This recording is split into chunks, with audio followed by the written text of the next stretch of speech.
A most excellent map. John Bunyan, England, 1660. I will let you go if you promise not to preach. The judge looked down from his bench at John Bunyan, the tinker preacher. Sir, the Christian replied, I will stay in prison till the moss grows on my eyelids rather than disobey God.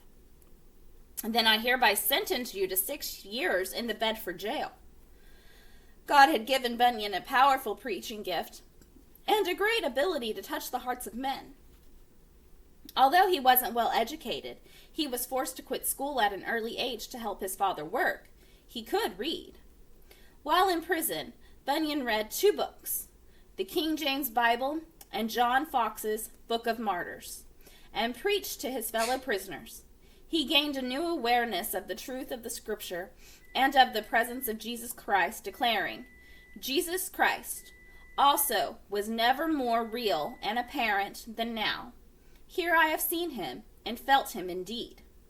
During his imprisonment, he also began to write.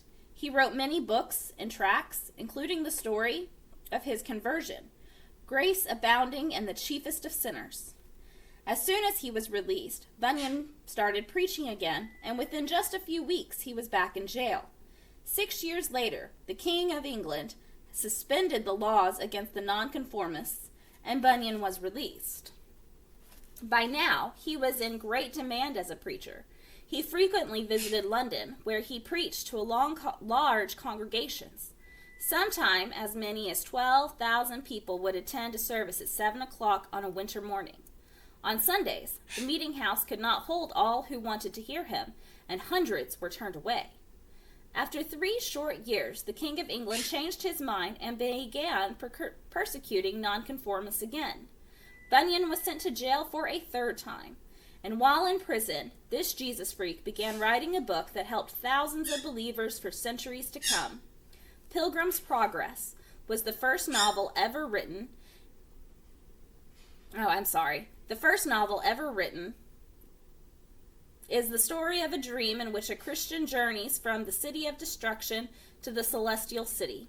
Some have called it the most excellent map to be found anywhere. Today, it continues to be one of the best-known Christian books of all time and has been translated into hundreds of languages. When China's communist government printed Pilgrims Progress, it was an example of Western culture heritage.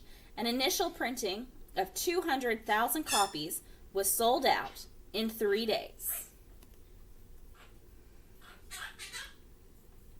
He who would be valiant be against all disaster.